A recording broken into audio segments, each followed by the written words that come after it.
The moment I saw my sister standing in white at the altar, smiling like she had earned every blessing in the room, I realized I was finally done protecting her.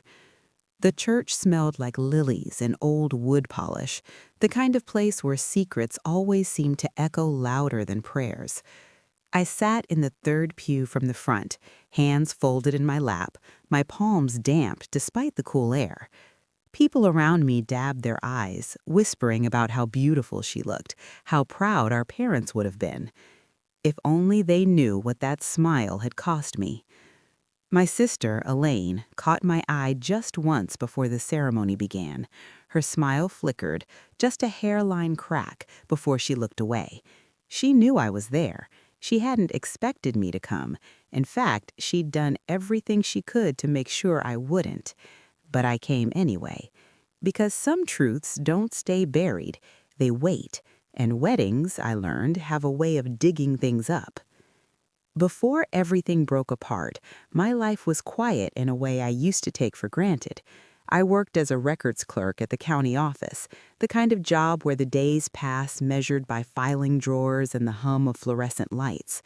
I lived alone in the small house my parents left behind, the one with the sagging porch step and the apple tree out back that never stopped dropping fruit no matter how much you begged it to. Elaine and I grew up in that house together. She was 2 years younger, louder, quicker to cry, and quicker to charm. I was the steady one, the one who remembered birthdays, who stayed late to wash dishes after holidays, who sat beside our mother's bed during chemo while Elaine promised she'd come after work and never did.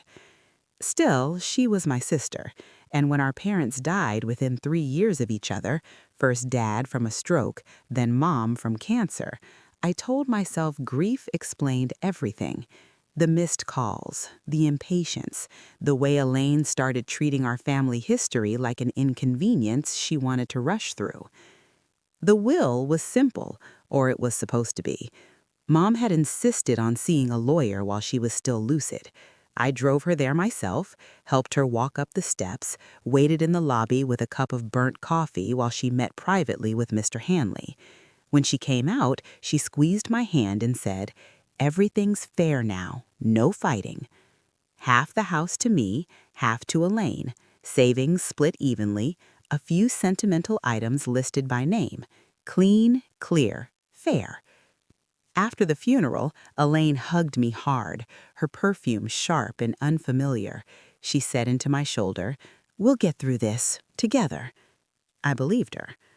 For a while, we sorted things the way sisters do, awkwardly, carefully. We sat in the living room floor with labeled boxes, Christmas ornaments in one, photo albums in another. Elaine took Mom's jewelry, saying she felt closer to her wearing it. I didn't argue. I took the kitchen table where we'd done homework, where Mom had rolled dough every Sunday morning. It felt right. The first sign something was wrong came quietly. I remember because it was raining, the kind of rain that makes the house feel smaller. Elaine called me that afternoon, her voice overly bright.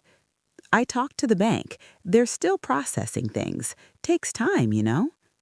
I did know. Probate moved slowly. I told her not to worry. But weeks passed, then months. The savings account remained untouched, at least on my end. Every time I asked Elaine if she'd heard anything new, she sighed like I was exhausting her. "You're so anxious," she said, laughing. "Relax, I'm handling it." Handling it. Those words settled into my stomach and stayed there.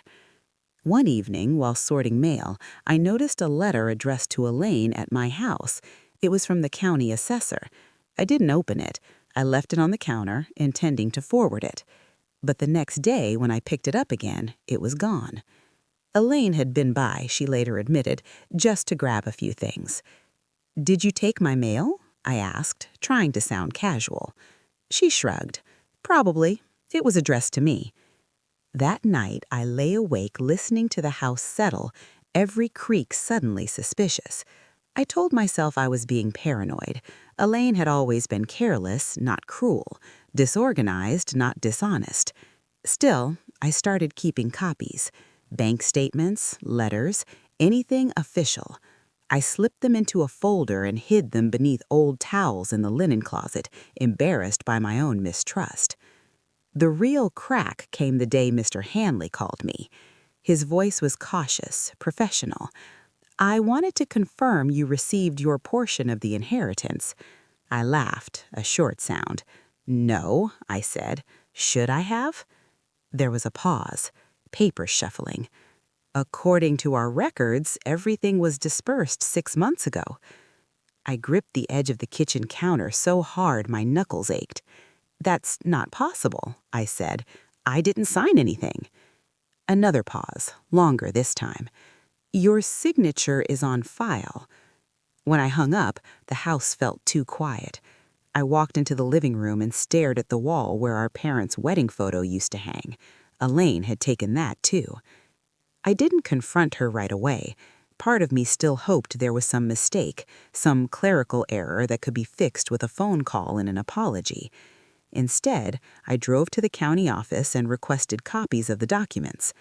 I recognized my name, my address, my social security number. I did not recognize the signature. It was my name written in Elaine's looping hand. The betrayal didn't arrive all at once. It seeped in slowly, like cold through a cracked window.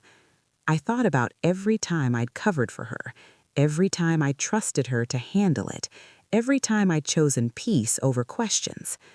I drove home in silence, the papers on the passenger seat feeling heavier than they should. When I pulled into the driveway, Elaine's car was already there. She was sitting at the kitchen table when I walked in, flipping through her phone like nothing in the world had changed. "Hey," she said, "you look tired." I placed the folder on the table between us. Her smile faltered, and in that moment, before a single word was spoken, I knew something else too. Elaine wasn't sorry. She was scared. Elaine's eyes dropped to the folder like it might bite her if she touched it. The room smelled faintly of coffee and lemon cleaner, a scent I'd always associated with fresh starts. That day, it felt like a lie. "What's that?" she asked, though her voice was already tight. "You tell me," I said. I pulled out the first document and slid it toward her. The forged signature sat at the bottom of the page, bold and confident. She didn't look at it right away. Instead, she folded her hands in front of her, the way she used to when Mom scolded us for fighting.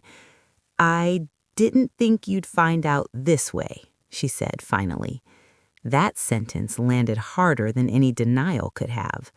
"Find out what?" I asked, even though my throat felt thick. "Say it." Elaine exhaled, long and slow. "I needed it." "You needed my inheritance?" My voice shook despite my effort to keep it steady. She rolled her eyes, a gesture so familiar it almost broke me. "It wasn't like that. You don't understand how much pressure I was under." I waited. The clock on the wall ticked loudly between us. "After Mom died, I was drowning. Credit cards, medical bills. Mark was talking about leaving. I panicked." "So you stole from me," I said. She flinched. "Borrowed. I was going to pay it back." "When? After I died too?" That finally made her look at me. Her eyes filled with tears, but they didn't move me the way they once would have. I'd cried enough for both of us. "I'm your sister," she said softly. "I thought you'd understand." I stared at her, searching for the girl I grew up with, the one who slept in my bed through thunderstorms, the one who swore we'd never let money come between us. "You forged my name," I said. "You sold your half of the house and mine. You emptied the savings. That's not misunderstanding, Elaine. That's a crime." Her face hardened. "Don't be dramatic." That was the moment something inside me went quiet. I told her I needed time to think. I didn't threaten her. I didn't raise my voice. I gathered the papers and walked past her out the back door, my hands shaking so badly I nearly dropped my keys. For days, I said nothing. I went to work. I smiled at coworkers. I made myself dinner and ate it standing at the counter because sitting felt too heavy. Elaine left me voicemails that shifted in tone, apologies layered with excuses, then irritation, then guilt. "You're blowing this out of proportion," she said in one. "We're family." Family. I met with a lawyer on my lunch break the following week, a woman named Patricia with silver hair and eyes that missed nothing. She listened without interrupting, her pen moving steadily across a yellow pad. "This is clear-cut fraud," she said when I finished. "You could press charges." The word charges echoed in my head. Handcuffs, courtrooms, mugshots. I imagined my parents' faces and felt sick. "I don't want to destroy her," I said. She nodded. "Then you need to decide what you do want." What I wanted was my life back, the house, the security, the truth. But Elaine had already spent most of the money. The house had been sold to a developer who planned to tear it down. Legally, I could fight, but it would take years and cost more than I had left. "What about the wedding?" Patricia asked casually, flipping through the documents. "The wedding?" "The inheritance funds were listed as a source for the venue deposit," Patricia said. "That means she used stolen money to pay for it." I thought of the save-the-date card sitting unopened on my fridge. Ivory cardstock, gold lettering, Elaine's name printed like she'd earned it. An idea formed slowly, not sharp or angry, but firm. I didn't want revenge. I wanted balance. I agreed not to press charges, yet. Instead, I gathered everything: copies of the will, bank statements, emails where Elaine admitted she handled things, a timeline laid out neatly. Elaine called me the night before the wedding. Her voice was brittle. "Are you coming?" she asked. "Yes," I said. She hesitated. "Please don't cause a scene." I almost laughed. I would never. The church was packed the next day. Friends, coworkers, distant relatives, people who had sent cards and gifts without knowing what they were celebrating. I sat quietly, the folder tucked into my bag. My heart didn't race. It felt slow, deliberate. During the reception, Elaine approached me with her bouquet in hand. "Congratulations," I replied. She leaned in. "After this, we'll talk, I promise." I nodded. When the time came for speeches, the maid of honor went first, then Mark's brother. Laughter, clinking glasses, applause. Finally, the MC asked if anyone else would like to say a few words. I stood. The room hushed, surprised murmurs rippling through the crowd. "I'm Elaine's sister," I began, my voice steady, "and I just wanted to share something about family." Elaine's face drained of color. I didn't raise my voice. I didn't accuse. I simply told the truth. About our parents, about the will, about trust. I held up the papers, not for everyone to see, but enough. "I hope this marriage begins with honesty," I said, meeting Elaine's eyes, "because secrets have a way of coming out." Silence filled the room like a held breath. Elaine's bouquet slipped from her fingers. For a moment, no one moved. It was the kind of silence that feels heavy, pressing against your ears until you notice your own breathing. I could hear the faint hum of the air conditioner, the clink of a spoon against a champagne glass somewhere near the back. Elaine stood frozen, her hands empty, her mouth slightly open, as if she were waiting for someone to tell her this wasn't really happening. Mark looked from her to me, confusion knitting his brow. "Elaine?" he said quietly. She didn't answer. I sat back down.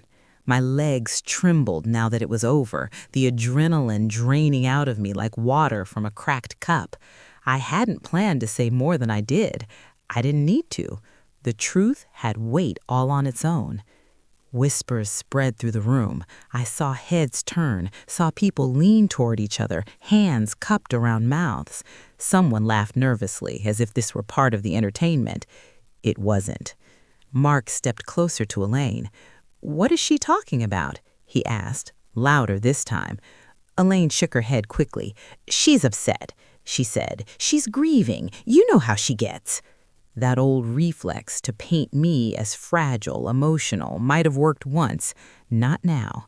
I reached into my bag and handed Mark a copy of the documents. I didn't snatch them. I didn't push. I simply authored. He took them, his jaw tightening as he read. The color drained from his face, replaced by something sharper, recognition. "You told me the money was yours," he said. Elaine grabbed his arm. "It was going to be," she hissed. "She doesn't need it. She has the house." "The house you sold," I said gently. Her eyes snapped to me, full of something ugly. "You did this to humiliate me." "No," I replied. "You did this to yourself." The MC cleared his throat awkwardly, unsure of his role now. Someone's phone buzzed. A few guests quietly gathered their coats, embarrassment written across their faces. Mark handed the papers back to me slowly. "We need to talk," he said to Elaine. "Not here," she pleaded. He shook his head. "Now." They walked away together, past the head table, past the cake no one would cut. Elaine's veil brushed the floor, already smudged. I stayed seated. A woman I barely recognized, one of our cousins, I think, leaned over. "I'm so sorry," she whispered. "So am I." And I meant it. I left shortly after, slipping out into the cool evening air. The parking lot smelled like damp asphalt and spilled wine. My hand shook again as I unlocked my car, the emotional weight finally catching up to me. I didn't feel victorious.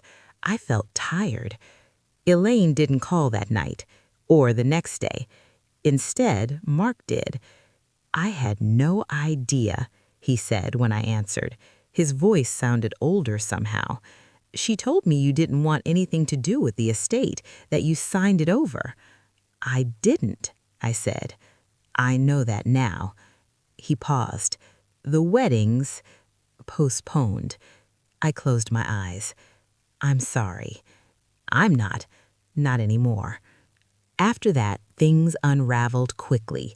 Elaine's version of events shifted depending on who she spoke to, but the paperwork didn't.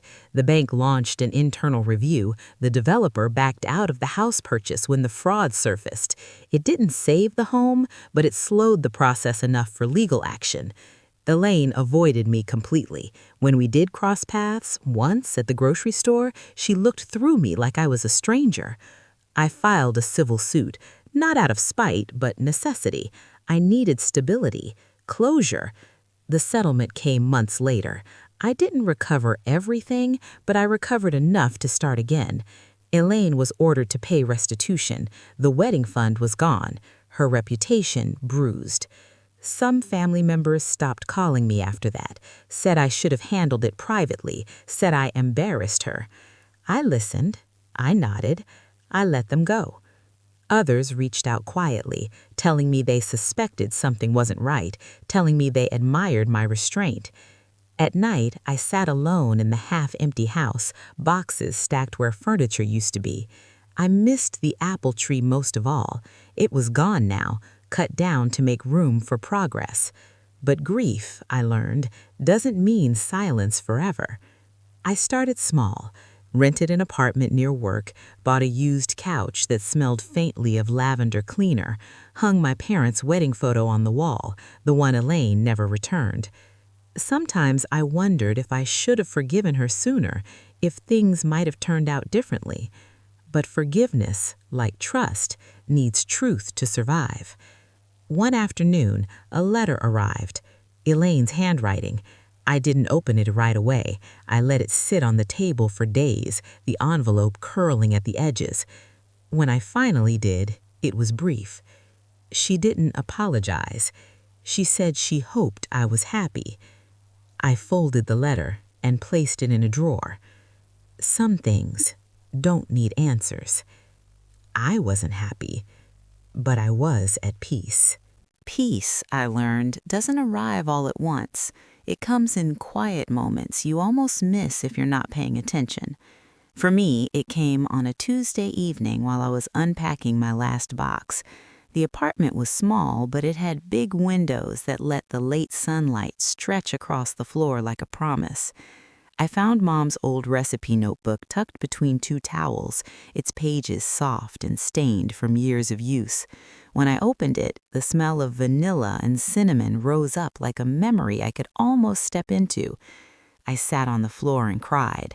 Not the sharp, gasping sobs I'd cried before, but slow, steady tears. Grief mixed with relief in a way I didn't know how to separate. Losing my parents had hurt. Losing my sister, in a different way, hurt just as much. I didn't hear from Elaine for months after that letter. Friends would occasionally pass along fragments. She'd moved out of town, she was working 2 jobs, she told someone I'd turned everyone against her. I didn't correct the record. I didn't chase the truth anymore. I'd already told it. What surprised me was how the silence changed me. Without Elaine's constant presence, her needs, her emergencies, her way of pulling the room toward herself, I had space. I started cooking again, real meals, not the tired kind eaten standing up. I invited a coworker over for dinner, bought a plant I somehow kept alive. One Saturday morning, as I watered that plant, my phone rang. It was a number I didn't recognize. "Hello?" I said. There was a pause, then a voice I hadn't heard since the wedding, smaller, less certain. "It's me," Elaine said. "Please don't hang up." I didn't. I leaned against the counter and waited. "I just wanted to tell you, Mark and I aren't together anymore." "I heard," I said quietly. Another pause. I could hear traffic on her end, the distant honk of a horn. "I lost everything," she said. "The money, the wedding, him, and I know you think I deserve it." I closed my eyes. "I don't think in terms of deserving anymore." She swallowed. "I never meant to hurt you." I thought of the forged signature, the months of lies, the way she'd called me dramatic. "Intent doesn't erase impact." My voice didn't shake. "I know," she whispered. I thought if I fixed things fast enough, you'd never know." "And if I had never known?" I asked. She didn't answer. We sat in silence, 2 women connected by blood and history and a break that might never fully mend. "I'm not calling to ask for forgiveness," she said finally. "I just wanted you to know I'm trying to do better." I believed she believed that. "I hope you do, for your sake." When we hung up, I didn't feel lighter, but I didn't feel heavier either. It was simply another truth laid gently where it belonged. A few weeks later, I drove past the old neighborhood. Curiosity, I told myself. The house was gone now, replaced by a fenced-off lot with a sign promising luxury living coming soon. I parked across the street and sat there for a long time. I thought about my parents dancing in the living room to scratchy old records, about Elaine and me racing down the hallway in socks, sliding into walls, about how money entered our story quietly, then taken over like it always does when it's left unchecked. I didn't hate Elaine. That surprised me most of all. What I felt was something closer to acceptance, acknowledgement of who she was and who she might never be to me again. Life didn't magically improve after that. Bills still arrived. Some nights were still lonely. But I no longer felt like I was standing in the shadow of someone else's choices. I took a part-time course in bookkeeping, something I'd always wanted to do but never felt entitled to pursue. I saved, slowly. I laughed easier. One evening, while sorting through old photos, I came across a picture of Elaine and me kids, arms thrown around each other, faces smeared with cake frosting. I studied it for a long time. Then I put it back in the album, not to forget, but to remember honestly. Because family, I learned, isn't about what you're owed, it's about what you're willing to face. And sometimes, the bravest thing you can do is stop protecting someone from the truth, especially when it's costing you yourself. The backlash didn't come all at once. It came in waves. The first call was from my Aunt Ruth 3 days after the wedding. I was washing dishes, the radio low, when my phone lit up on the counter. "What were you thinking?" she demanded before I could even say hello. I turned off the tap and leaned against the sink. "Hello to you too." "You humiliated your sister," she said, "on her wedding day." I told the truth, I replied. There's a time and place for everything. And when would that have been? I asked. Before she forged my signature? Before she sold my home? Or after she finished pretending none of it mattered? Ruth sighed, long and theatrical. She's always been fragile. I almost laughed. Elaine isn't fragile, I said. She's reckless. The line went quiet. Then she said, softer, families don't air their dirty laundry in public. They do, I said, when someone keeps stuffing it under the rug. She hung up on me. More calls followed. Cousins, an old family friend, even a neighbor who had known us since childhood and somehow felt entitled to weigh in. Some spoke gently, urging forgiveness. Others were sharper, accusing me of jealousy, bitterness, cruelty. What struck me most was how few asked if I was okay. At night, I replayed the wedding in my head, not the moment I stood, but everything leading up to it. Elaine's face when she realized she'd lost control of the story, the way Mark's hand slipped from hers, the silence afterward, thick and irreversible.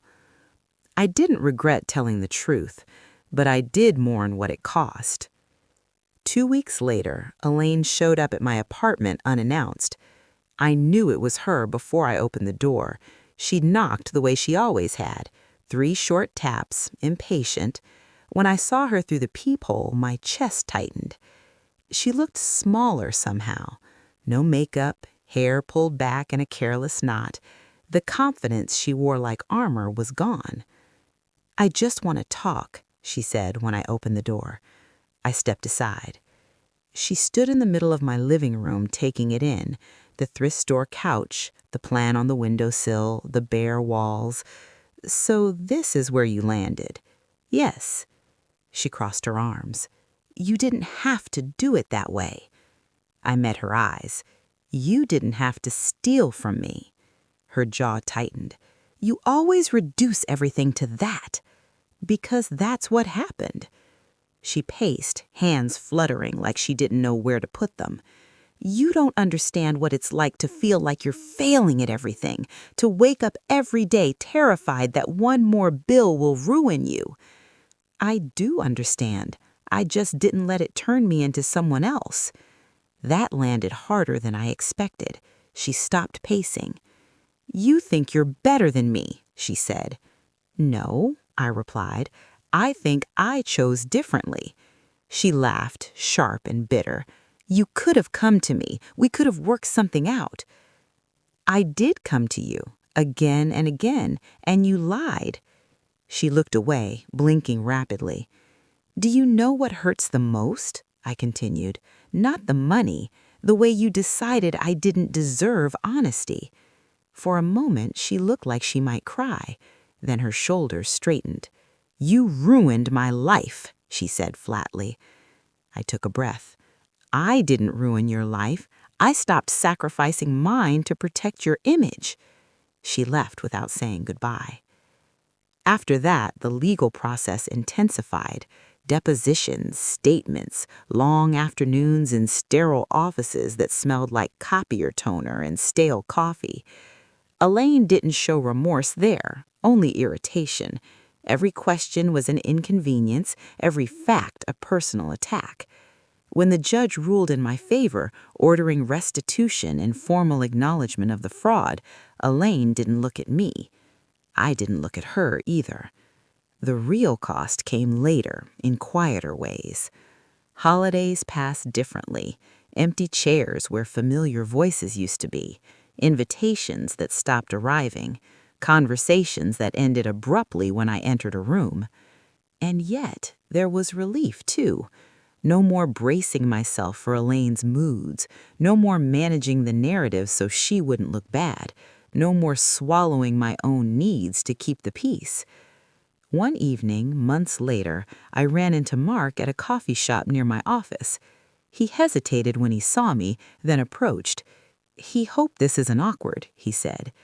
It doesn't have to be, I replied. He nodded. I wanted to thank you. for telling the truth. I raised my eyebrows slightly. I was building my life on a lie, he said. You saved me from that. I considered his words. I'm sorry it happened the way it did. He smiled faintly. So am I, but I'm better now. As he walked away, I realized something unexpected. The truth hadn't just ruined a wedding, it had rewritten several lives, including mine. And for the first time since my parents died, I felt like I was standing on solid ground again. The season changed without asking my permission. Summer folded quietly into fall, and with it came the kind of days that smelled like wet leaves and old paper. I noticed it one morning as I walked to my car, the air crisp enough to wake something inside me that had been asleep for years. It was around that time that the emails started. Not from Elaine, from people who felt compelled to explain her to me. She's really struggling, one cousin wrote. She didn't mean for things to go this far, said another. She's finally paying for her mistakes, someone else added, as if that should comfort me. Each message carried the same unspoken request. Fix this. I didn't respond, because what they were really asking wasn't reconciliation, it was relief. They wanted the tension gone, the uncomfortable truth smoothed over. And for most of my life, I would have been the one to do it. That realization stung more than I expected. One evening after work, I found myself sitting in my car in the parking lot long after the engine was off. The sky was fading into that pale blue just before dark, and I could see my reflection in the windshield, older maybe, but clearer. I thought about all the times I'd stepped aside so Elaine could stand in front, all the moments I'd told myself it was easier to let things go than to speak up. I wondered when that had become my role. The next significant call came from a number I hadn't seen in years, my mother's old friend, Mrs. Klein. I hope it's all right that I called, she said, her voice warm and careful. It is, I replied. I wanted to tell you something, she said. Your mother worried about this. I closed my eyes. About Elaine? Yes, she loved you both fiercely, but she saw how responsibility settled on your shoulders. Mrs. Klein paused. She once told me she was afraid Elaine would mistake kindness for permission. The words sank deep. After we hung up, I sat at my kitchen table for a long time staring at the grain of the wood. My mother had known. Maybe she'd hoped love would be enough to prevent this. Maybe she'd trusted me to survive it. That night, I dreamed of the old house, not as it was at the end, but as it had been when we were children. The apple tree stood tall again, branches heavy with fruit. Elaine and I ran beneath it, laughing, our differences not yet carved into us. I woke with tears on my pillow. A week later, Elaine emailed me. It was longer this time, careful, measured. She wrote about therapy, about how she was learning to trace her choices back to fear instead of blame. She admitted, without excuses, that she had signed my name, that she convinced herself I would forgive her because I always had. That line cut the deepest. I don't expect forgiveness, she wrote, but I wanted you to know I finally understand what I did to you. I read the email 3 times. I didn't reply right away. Instead, I went for a walk, past my building, past the park where children were learning to ride bikes, their parents hovering close. I watched a little girl wobble, fall, then stand back up on her own. When I got home, I sat down and wrote back. I didn't absolve her. I didn't reopen the door. I told her I was glad she was doing the work. I told her understanding mattered, even if it came late. I told her I needed distance, not as punishment, but as protection. I hope you keep going, but my healing depends on your progress, I wrote.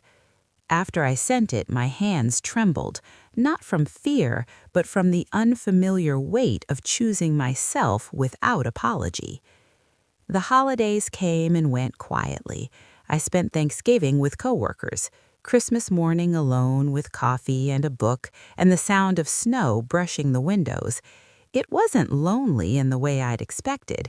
It was calm. On New Year's Eve, I stood on my balcony and watched fireworks bloom over the city, each one flaring bright before disappearing.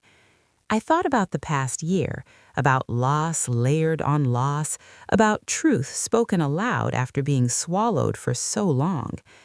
And I realized something else.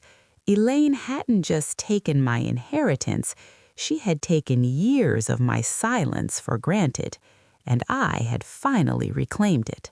People often ask me if I regret what I did. They don't always use those words, of course. Sometimes it's a look, sometimes it's a careful question, asked the way you touch a bruise you're not sure has healed yet. Wouldn't it have been easier to just let it go? I think about that a lot. Because for most of my life, letting things go was my specialty. I let comments slide, I let favors go unreturned, I let my needs wait quietly in the corner while I handled everyone else's emergencies. I told myself that was love, that was family, that was maturity. But what no one ever tells you is this. When you let things go for too long, you don't lose the problem, you lose yourself. Standing in that church, watching my sister in white, I didn't feel angry the way people expected me to. I felt clear. Clear about what had been taken, clear about what silence had cost me, clear about the truth I could no longer carry alone. I didn't ruin her wedding, I ended a lie. And lies don't deserve protection just because they wear pretty dresses. The truth is, I loved my sister. In some quiet corner of my heart, I probably always will. Love doesn't disappear just because trust does. But love without honesty becomes something dangerous. It turns into permission. It turns into excuse. For a long time, I confused forgiveness with self-erasure. I thought forgiving meant absorbing the damage so others wouldn't have to feel uncomfortable. I thought being the bigger person meant shrinking myself until there was no space left to be hurt. Now, I know better. Forgiveness is not forgetting, peace is not pretending, and family is not a free pass to betray you. Some people hear my story and focus on the ending they didn't get. They wanted reconciliation, a tearful apology, sisters reunited, arms wrapped tightly, wrongs magically undone. Life isn't a movie. Some endings are quieter than that. Some endings don't come with hugs. They come with boundaries. They come with distance that feels like grief at first and then slowly starts to feel like oxygen. I didn't get my parents' house back. I didn't get my sister back the way she used to be. I didn't get an apology wrapped neatly in remorse. What I did get was my voice. I got mornings without dread. I got evenings where my thoughts were my own. I got the relief of knowing that the truth, once spoken, doesn't ask you to keep bleeding for it. If you're listening to this and you're sitting with a secret someone else asked you to keep, if you're carrying a betrayal quietly because you're afraid of being called difficult or dramatic, if you've been told that protecting family means protecting their lies, I want you to hear this gently. You are allowed to choose yourself. You are allowed to speak the truth calmly, firmly, without cruelty, even if it changes how people see you, even if it changes who stays. Because the people who only love you when you're silent don't love you. They love your compliance, and compliance is not love. I don't wake up angry anymore. I don't replay the wedding in my head like a wound I keep reopening. Time has softened the sharpest edges, not because I pretended nothing happened, but because I finally stopped fighting reality. My sister is on her own path now. I hope she finds peace. I truly do. But her healing is no longer my responsibility. Mine is. And that, perhaps, is the greatest inheritance I claimed. So I'll leave you with this question, not as judgment, but as reflection. If the truth could cost you a relationship, but silence is costing you self, which price would you pay? If this story spoke to you, if you've lived something similar, I'd love to hear your thoughts in the comments. And if you believe stories like this matter, stories about dignity, boundaries, and quiet strength, consider subscribing. Sometimes telling the truth is the bravest act of love we ever commit for ourselves.